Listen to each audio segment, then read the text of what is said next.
ಅವ್ನು ಏನೇ ಬರ್ತದೆ ಏನು ಹೇಳಬೇಕು ವಿತಿನ್ ಸೆಕೆಂಡ್ ನಾವೆಲ್ಲ ಯೋಚನೆ ಮಾಡ್ತೀವಿ. ಇವ್ರಿಗೆ ಏನು ಹೇಳಬೇಕು ಆನ್ಸರ್ ಮಾಡಬೇಕು. ಅವನ ಹತ್ರ ಅದು ಇಲ್ವಾ ಸಾ, ಅಲ್ಲೇ ಡ್ರಾ ಅಲ್ಲೇ ಬಹುಮಾನ, ಏನು ಕೊಡ್ಬೇಕು ಅಲ್ಲೇ ಕೌಂಟ್ರ್ ಕೊಟ್ಬಿಡ್ತಾನೆ. ದೇವ್ರು ಕೊಟ್ಟ ವರ ಅಂತಾನೆ ಹೇಳ್ಬೋದು. ದೇವ್ರು ಕೊಟ್ಟರು ವರ ಏನೋ ಸಾ ಅವನು. ಇನ್ನು ಕೆಲವರು ಹೇಳ್ತಿದ್ರು ಗೆದ್ರೆ ಅದನ್ನ ಮಾಡ್ತೀನಿ ಇದನ್ನ ಮಾಡಿದ್ರೆ ಚಾಲೆಂಜ್ ಹಾಕಿದ್ರು. ಚಾಲೆಂಜ್ ಹಾಕ್ತವ್ರಿಗೆ ಏನು ಹೇಳ್ತೀರಾ? ಕೆಲವರು ಮೀಸೆ ಬಳಸ್ಕೊಡ್ತೀನಿ ಅಂತ ಹೇಳಿದ್ರು, ಕೆಲವರು ಕಾಲ್ ಕೆಳಗೆ ಮುಗಿಸ್ತೀನಿ ಅಂತ ಹೇಳಿದ್ರು. ಅಂತವ್ರಿಗೆ ಏನು ಹೇಳ್ತೀರಾ? ಯಜಮಾನ್ರೆ ನಮಸ್ತೆ. ನಮಸ್ಕಾರ ಸರ್. ಹೇಗಿದ್ದೀರಾ? ಚೆನ್ನಾಗಿದ್ದೀವಿ ಸರ್. ಎಲ್ಲಿ ಅವರು? ಯಾವ ಊರು ನಿಮ್ಮದು? ಇದೇ ಊರಾ? ಇದೇ ಊರು, ಪಕ್ಕದ ಗ್ರಾಮ ಕಲ್ಲಾರಪುರ. ಓಕೆ. ನಿಮ್ಮ ಹುಡುಗ ನಮ್ಮೂರು ಹುಡುಗ ನಮ್ಮೂರು ಮಗ ಭಾಳ ಚೆನ್ನಾಗಿ ಗೆದ್ದಿದ್ದಾನೆ, ಒಳ್ಳೆ ಆಟ ಆಡಿದ್ದಾನೆ. ಇಡೀ ಕರ್ನಾಟಕ ಜನತೆಗೆ ಮಗ. ಈಗ ನಮ್ಮೂರು ಮಗನೇನು ಅಲ್ಲ ಅವರು, ಈಗ ಕರ್ನಾಟಕದ ಮಗ ಸರ್. ಈಗ ಹೇಗೆ ಅನ್ಸುತ್ತೆ ಇಲ್ಲಿ ಭಾಷೆನ ಅಲ್ಲಿವರೆಗೂ ತಗೊಂಡೋಗಿ? ಸರ್ ಅವನು ಫುಲ್ ಒಂದು ಹಳ್ಳಿ ಪ್ರತಿಭೆ. ಅವನು ಮಾಡಿರುವಂಥದ್ರಲ್ಲಿ ಯಾವುದೋ ಒಂದು ಬಣ್ಣದ ನಾಟಕನೂ ಇಲ್ಲ, ಒಂದು ಯಾವುದೇ ವ್ಯತ್ಯಾಸಗಳಿಲ್ಲ. ಏನೋ ಮನಸ್ಸು ಬದಲಾಯಿಸಿ ನಾಣ್ಯದ ಒಂದು ಮುಖ ಆಡಿರೋದು ಅಷ್ಟೇ. ಅವರು ಎರಡೆರಡು ಮುಖ ಅವರೇ, ಅವರು ಎರಡೆರಡು ಮುಖ ಆಡಲಿಲ್ಲ, ಅವ್ರು ಒಂದೇ ಮುಖ. ಅವ್ರದ್ದು ನಿಷ್ಕಲ್ಮಸವಾದ ಮನಸ್ಸು, ಈಗ ಚಿಗುರ್ತಿರುವಂಥ ಒಂದು ಪ್ರತಿಭೆ.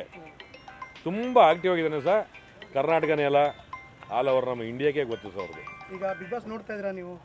ಸರ್ ನಾನು ಪ್ರತಿಯೊಂದು ಎಪಿಸೋಡು ನೋಡ್ತಿದ್ದೆ ಸರ್. ಹಳೆ ಸೀಸನ್ಗಳು ನೋಡಿದ್ರೆ? ಹೌದು ಹಳೆದು ನೋಡಿದೆ. ಹೇಗ ಆ ಸೀಸನ್ಗಳು ನೋಡಿದ್ರೆ ಈ ಸೀಸನಲ್ಲಿ ಈ ಹುಡುಗ ಆಡಿರೋದು ಹೇಗೆ ಅನಿಸುತ್ತೆ ಸರ್? ಬಿಗ್ ಬಾಸ್ ಇತಿಹಾಸದಲ್ಲೇ ಒಂದು ಕಾರ್ಯಕ್ರಮ ನಡೆದಿರೋದು 12 ಸೀಸನ್ ಅಲ್ಲ. ಅದು ಏನಾಗಿತ್ತು ನಮ್ಮ ಜನಗಳಿಗೆ, ನಮ್ಗೆ ಹೇಳೋಕ್ಕೂ ಅಷ್ಟೊಂದು ಬಾಯಿ ಬರ್ತಾ ಇಲ್ಲ. ಇಡೀ ಧೂಳು ಎಬ್ಬಿಸ್ಬಿಟ್ರು ಸಹ. ಇದರಲ್ಲಿ ಒಂದು ಹುಚ್ಚಾಗೋಯ್ತು ಜನಗಳಿಗೆ, ಇಂಥ ಅವೇರ್ನೆಸ್ ಕ್ರಿಯೇಟ್ ಆಯ್ತದೆ ಅಂತ. ಜಲಮ್ನಲ್ಲಿ ಯಾರೂ ಕಾಣಿ ಸರ್. ಯಾವ ತಾಯಿ ಮಗನ ಎತ್ತನೋ ಅವನು, ಭಗವಂತ ಅವ್ನಿಗೆ ಆಯುಸಾರೋಗ್ಯ ಕೊಡಲಿ ಅಂತ ಕೇಳ್ಕೊತೀನಿ ಸರ್.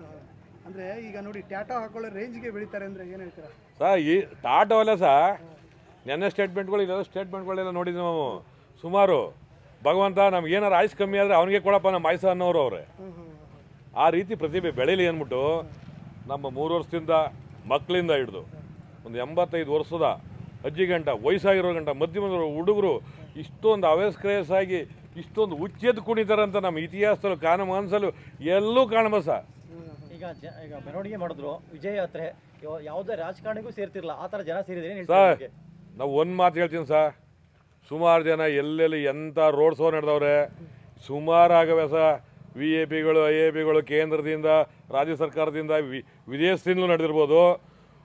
ಇಂಥ ರೋಡ್ ಶೋ ಇತಿಹಾಸನ ನಾವು ಕಂಡು ಕರಲಿಯರದೆ ಇರುವಂಥ ಪೀಳಿಗೂ ನಾವು ಹೇಳ್ಬಿಟ್ಟು ಹೋಗ್ಬೇಕು ಸರ್. ಅಂಥದ್ದು ಸಹ ಇದು ಬಿಗ್ ಬಾಸ್ ಇನ್ನು ಮುಂದೆ ನಡೀತದಲ್ಲ, ಇಂಥ ಶೋ ಆಯ್ತದೋ ಇಲ್ವೋ ನಮಗಂತೂ ಗೊತ್ತಿಲ್ಲ. ಇದೊಂದು ಚರಿತ್ರೆ ಸಹ ಇದು. ಇನ್ನೊಂದು ಸರ್, ಈಗ ನೀವು ರಾಜಕೀಯದ ಬಗ್ಗೆ ಮಾತಾಡಿದ ಮೇಲೆ ಹೇಳ್ತೀನಿ. ಈಗ ರಾಜಕೀಯದಲ್ಲಿ ಅಥವಾ ಹಣಬಲ ಅಥವಾ ಜನಬಲ ಅಂತ ಬರುತ್ತೆ. ಹೌದು ಸರ್. ಈಗ ಜನಬಲದಿಂದ ಗೆದ್ದಿದ್ದಾರೆ ಅಂತ ಅನ್ಸುತ್ತಲ್ಲ ಸರ್? ಗಿಲ್ಲಿದು ಏನು ಗೊತ್ತಾ ಸರ್? ಗಿಲ್ಲಿದು ಯಾವುದೂ ಇಲ್ಲ ಸರ್. ಅವನ ಒಂದು ನಾಲೆಡ್ದು, ಅವನದೊಂದು ಶಕ್ತಿ. ಅವನು ಏನೇ ಬರ್ತದೆ ಏನು ಹೇಳಬೇಕು ವಿತಿನ್ ಸೆಕೆಂಡ್ ನಾವೆಲ್ಲ ಯೋಚನೆ ಮಾಡ್ತೀವಿ. ಇವ್ರಿಗೆ ಏನು ಹೇಳಬೇಕು ಆನ್ಸರ್ ಮಾಡಬೇಕು. ಅವನ ಹತ್ರ ಅದು ಇಲ್ವಾ ಸರ್, ಅಲ್ಲೇ ಡ್ರಾ ಅಲ್ಲೇ ಬಹುಮಾನ, ಏನು ಕೊಡ್ಬೇಕು ಅಲ್ಲೇ ಕೌಂಟ್ರ್ ಕೊಟ್ಬಿಡ್ತಾನೆ. ದೇವ್ರು ಕೊಟ್ಟ ವರ ಅಂತಾನೆ ಹೇಳ್ಬೋದು. ದೇವ್ರು ಕೊಟ್ಟರು ವರ ಏನೋ ಸಹ ಅವನು. ಸಕಲ ಕಲಾ ವಲ್ಲಭ, ಮೊದಲೇ ನಟರಾಜ ಅವನು. ಹೌದು ಸರ್, ಹೌದು. ನಟರಾಜ ಅಂದ್ರೆ ಏನು ಹೇಳಿ? ನಾಟ್ಯ ಮಯೂರ, ಸಕಲ ಕಲಾ ವಲ್ಲಭ ಅಂತ ಕವಿರತ್ನ ಕಾಳಿದಾಸ ಅಂತ ನಾವು ಈಗ ಹೊಸ ಇರುತ್ತೆ ಬಿರುದ ಕೊಡ್ತೀನಿ ಸರ್ ನಾವು.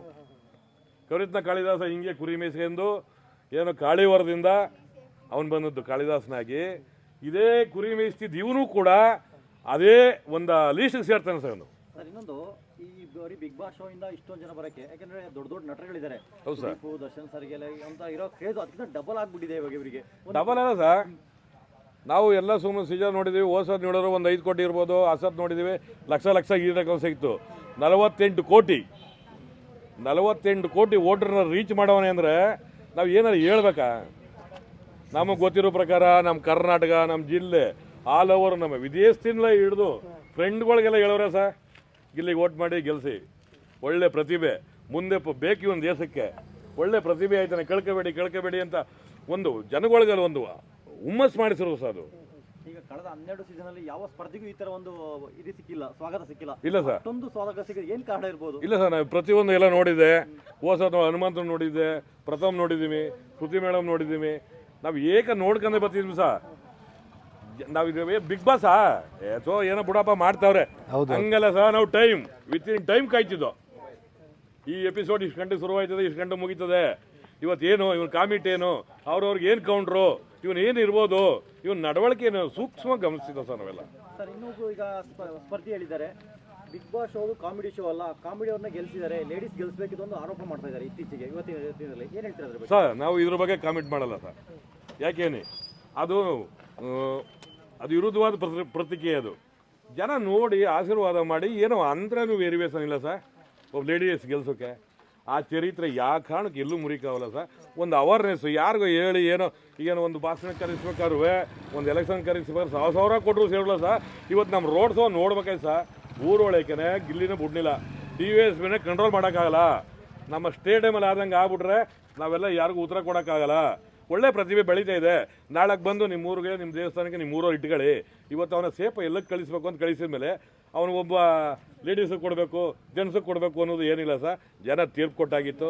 48 ಕೋಟಿ ಓಟ ಸುಮ್ಮನೆ ಯಾರೂ ಹಾಕಲ್ಲ, ಯಾವ ಆನ್ಲೈನಲ್ಲೂ ಮಾಡೋಕ್ಕಾಗಲ್ಲ. ಅವರು ನಿಂತ್ಕೊಂಡವ್ರೆ ಪ್ರತಿ ಸಮ ಓದಕ್ಕೆ ಬರದಿದ್ದವರು ಇಂಥವ್ರಿಗೆಲ್ಲ ಮೊಬೈಲ್ ಕೊಟ್ಟು ಓಟ್ ಹಾಕ್ಸೋರ ಸರ್. ಅವ್ರಿಗೆ ನಾವು ಹೇಳ್ಕೊಟ್ಟಿದ್ವಾ? ಇನ್ನು ಕೆಲವರು ಹೇಳ್ತಿದ್ರು ಗಿಲ್ಲಿ ಗೆದ್ರೆ ಅದನ್ನ ಮಾಡ್ತೀನಿ ಇದನ್ನ ಮಾಡಿದ್ರೆ ಚಾಲೆಂಜ್ ಹಾಕಿದ್ರು. ಚಾಲೆಂಜ್ ಹಾಕ್ತವ್ರಿಗೆ ಏನು ಹೇಳ್ತೀರಾ? ಕೆಲವರು ಮೀಸೆ ಬಳಸ್ಕೊಡ್ತೀನಿ ಅಂತ ಹೇಳಿದ್ರು, ಕೆಲವರು ಕಾಲ್ ಕೆಳಗೆ ನುಸುತ್ತೀನಿ ಅಂತ ಹೇಳಿದ್ರು. ಅಂಥವ್ರಿಗೆ ಏನು ಹೇಳ್ತೀರಾ?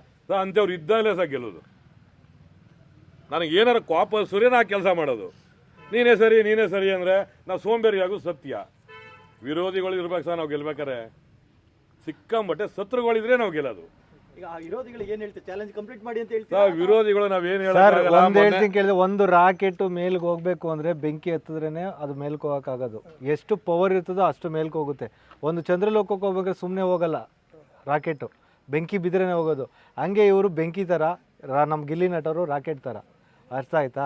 ಇದನ್ನ ಬಿಟ್ಟರೆ ನೋಡಿ ಸರ್, ಅದು ಪೋಸ್ಟರ್ ಇದೆಯಲ್ಲ, ಅದಕ್ಕೂ ₹1 ಯಾರೂ ಕೊಟ್ಟಿಲ್ಲ. ಓಕೆನಾ ಗುರುಗಳೇ? ಒಂದು ನಿಮಿಷ. ಈ ಪೋಸ್ಟರ್ ಹಾಕ್ಸಿದ್ದೀನಲ್ಲ ಸರ್, ಇದಕ್ಕೆ ಯಾರೂ ₹1 ಕೊಟ್ಟಿಲ್ಲ. ಇದು ಪ್ರೀತಿ ಅಭಿಮಾನದಿಂದ ಗಿಲ್ಲಿ ನಟರ ಮನರಂಜನೆ ಹಾಗೂ ನಗಿಸಿರೋದಕ್ಕೆ ಹಾಕಿರುವಂತಹ ಒಂದು ಕೊಡುಗೆ. ಓಕೆನಾ? ಎಲ್ಲರೂ ಹೇಳ್ತಾರೆ ದುಡ್ಡು ಕೊಟ್ಟರು. ನಮ್ಮ ಡಿ ಬಾಸ್ ಅಭಿಮಾನಿ, ಮೊದಲಾಗಿ ಅವರು ಡಿ ಬಾಸ್ ಅಭಿಮಾನಿ. ಆ ಡಿ ಬಾಸ್ ಅಭಿಮಾನಿಗೆ ನಾವು ಯಾವ ಥರ ಪ್ರೀತಿ ವಾತ್ಸಲ್ಯ ಕೊಡಬೇಕು ಅದು ನಮಗೆ ಗೊತ್ತಿದೆ. ಓಕೆನಾ? ನಾನು ನೆಲಮಂಗಲದಿಂದ ಬಂದಿರೋದು ರ್ಯಾಲಿ ನೋಡೋಕ್ಕೆ ಅಂತ. ಇವತ್ತು ಡ್ಯೂಟಿ ಬಿಟ್ಟು ನಮ್ಮ ಸ್ನೇಹಿತನ ಜೊತೆ ನಮ್ಮ ಪ್ರತಾಪ್ ಅವರು ಬಂದಿದ್ದಾರೆ. ಬನ್ನಿ ಬಾಸ್, ಬನ್ನಿ ಬನ್ನಿ ಬನ್ನಿ ಬನ್ನಿ ಬನ್ನಿ ಬನ್ನಿ. ಇವರು ನಮ್ಮ ಪ್ರತಾಪ್ ಅವರು ಅಂತ, ಇವರು ಕೂಡ ಕ್ಯಾಬ್ ಓಡಿಸೋದು. ಇವ್ರ ಜೊತೆ ನಾನು ರ್ಯಾಲಿಗೆ ಹೋಗಲೇಬೇಕು ಅಂತ ಹಠ ತಟ್ಟಿ ಇಲ್ಲಿಗೆ ಬಂದಿರೋದು. ಇವಾಗ ಎಷ್ಟಾಯಿತು ಸರ್ ಟೈಮ್ ಎಷ್ಟಾಯಿತು? 8:15 ಆಯಿತು. ಅಲ್ಲಿ 1:15 ಬಿಟ್ಟಿದ್ವಿ, ಇಲ್ಲಿ 8:15 ಗಂಟೆ ಇನ್ನೂ ಇದ್ದೀನಿ. ನೋಡಬೇಕು ಅಂತ ಅವ್ರ ತಂದೆ ತಾಯಿನ ಮಾತಾಡ್ಸ್ಕೊಂಬಂದೆ, ಮನೆಗೆ ಹೋಗಿದ್ದೆ. ಆರಾಮಾಗಿದ್ದಾರೆ ಸರ್, ಎಲ್ಲ ಓಕೆ ಐತೆ, ಏನೋ ಹೆದರ್ಕೊಳ್ಳೋ ಅವಶ್ಯಕತೆ ಇಲ್ಲ. ನಾನು ಅಶ್ವಿನಿ ಗೌಡವ್ರಿಗೆ ಒಂದು ಮಾತು ಹೇಳೋಕ್ಕೆ ಇಷ್ಟಪಡ್ತೀನಿ. ಏನಂತ ಗೊತ್ತಾ? ಅವರು ಗೆಲ್ಲೋರು, ಅವ್ರ ಮಾತಿಂದ ಅವರು ಗೆಲುವಿನ ಪಟ್ಟ ಕೇಳಿಕೋಯ್ತು ಅಷ್ಟೇ. ಓಕೆನಾ? ಮನರಂಜನೆ ಬೇಕು, ಮನರಂಜನೆ ಕೊಟ್ಟವ್ರೆ. ಅಲ್ಟಿಮೇಟ್ 100% ಎಂಟರ್ಟೈನ್ಮೆಂಟ್ ಕೊಟ್ಟವ್ರೆ, ಅವರು ಗೆಲುವನ್ನು ತಗೊಂಡವ್ರೆ. ಇಷ್ಟೇ ಸರ್. ಇನ್ನೇನಾದರೂ ಕೇಳಿ ಸರ್, ನಾನು ಹೇಳ್ತೀನಿ ಸರ್. ಈಗ ರಕ್ಷಿತಾಗೆ ಸೆಕೆಂಡ್ ಪ್ಲೇಸ್ ಕೊಟ್ಟಿದ್ದು ಓಕೆನಾ?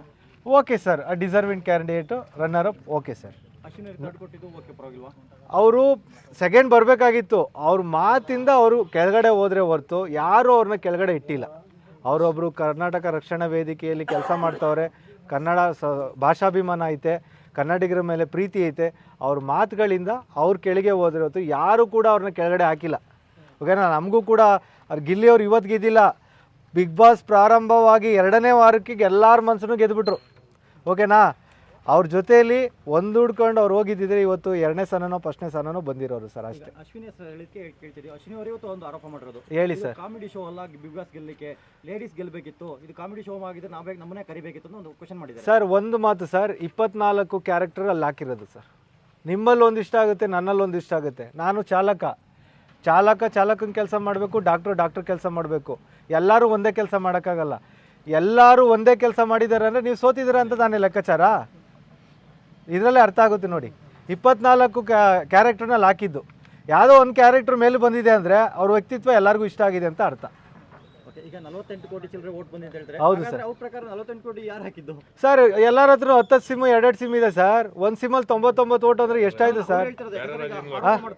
ಆರೋಪ ಮಾಡ್ಕೊಳ್ಳಿ ಸರ್, ಆರೋಪ ಮಾಡ್ಕೊಳ್ಳಿ, ಅವ್ರ ಇಷ್ಟ, ಅವ್ರ ಅಭಿಪ್ರಾಯ. ಆರೋಪ ಮಾಡ್ಕೊಳ್ಳಿ, ಅವ್ರು ಆರೋಪ ಮಾಡೋಕ್ಕೆ ಇರೋದು. ಅವತ್ತಿಂದ ಇವತ್ತಿನವರೆಗೂ ಇನ್ನೊಬ್ಬರ ಮೇಲೆ ಆರೋಪ ಮಾಡೋಕ್ಕೆ ಇರೋದು. ಓಕೆನಾ? ಅವ್ರ ಮೇಲೆ ಗೌರವ ಇದೆ ನನಗೆ. ಅಶ್ವಿನಿ ಗೌಡ ಅವ್ರಂದರೆ ಗೌರವ ಇದೆ. ಅವ್ರ ಮಾತಿನ ಮೇಲೆ ಒಂದು ಸ್ವಲ್ಪ ನಿಗಾ ಮಾಡಿಕೊಂಡ್ರೆ ತುಂಬ ಇನ್ನೂ ಒಳ್ಳೆಯವರಾಗ್ತಾರೆ ಸರ್.